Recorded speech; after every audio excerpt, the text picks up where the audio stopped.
Alright, so this week I watched John Wick 2, or Chapter 2, and M. Night Shyamalan's Split. These are the kind of movies that I would say if you're watching them, then you're expecting them to be 100% factual or correct or whatever. You're kind of missing the point.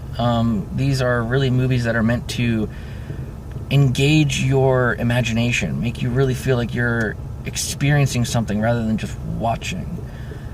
With John Wick 2, I really enjoyed this movie. As a Second Amendment supporter, I'm a firearms enthusiast and stuff like that, and it was very evident in this movie the amount of training and the firearms handling in this movie was actually pretty correct. Very tactical, but fairly correct as well. Everything from action reloads like John Wick, or Keanu Reeves portraying John Wick, where he has to reload a pistol and he flicks the gun to get the magazine out and then reloads, and there's one scene where he's grappling with another character named Cassian, who's played by Common, where he has to hold a pistol with his leg in the crooks of his knee and reload it there, get it back into action, and then start using it.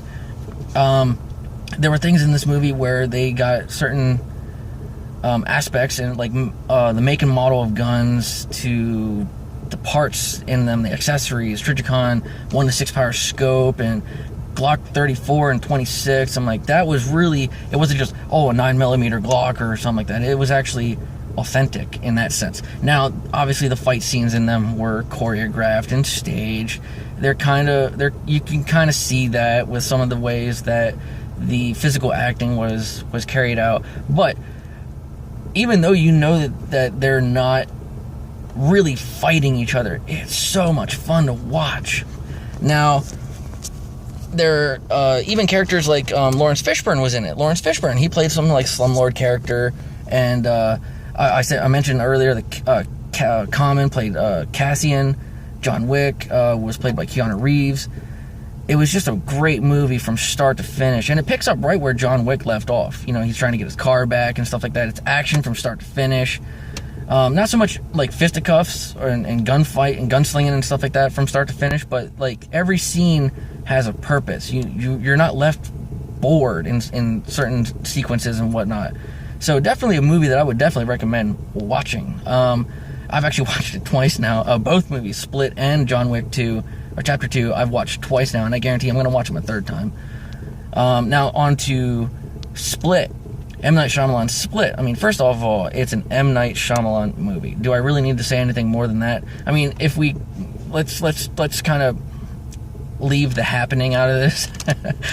that was one of the few movies of his that I kind of didn't really care for. But anything from like Sixth Sense, Unbreakable, Lady in the Water, The Village, Avatar: The Last Airbender, that he's very good at telling stories and really engaging people in and making them feel like they're really experiencing. And that's why I mentioned that at the beginning.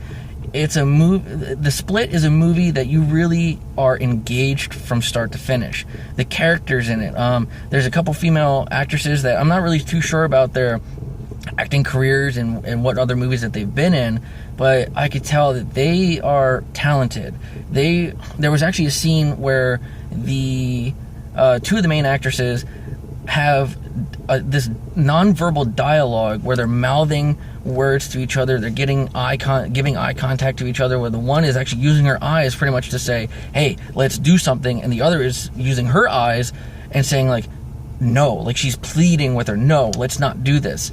And just James McAvoy, man, knocked it out of the park. His character, Kevin Wendell Crumb, had dissociative identity disorder, where he had about 23 other personalities, and you see about a little over half a dozen of those personalities, and it's just watching him go from one personality to the next and the next and the next is just amazing how he was able to portray them, a couple of which, actually I think two of them which were female personalities, and his ability to portray those characters was outstanding. It's just one of those movies where M. Night, it shines. The story is fantastic. The way that he develops the characters, amazing. The camera work and the angles that he uses, just great. And touching on the story a bit, this is one thing that I think most people, this was sort of like a classic M. Night thing where at the end there's a little bit of a twist. And I'm not going to try to spoil it too much, but it builds on a previous movie of his from several years ago, and they mention that at the end of the movie. And M. Night, if you happen to see this video, dude, congratulations, man. You really did a very good job of it, and I'm really, really excited to see where you go with this. If this is a part 2, I want to see a part 3. All right, guys, these are 2 movies that I definitely recommend watching. If you only watch them once, great. If you get excited about it, watch them again, dude. Like I said, I've watched them both twice, and I'm probably gonna watch them a 3rd time. All right.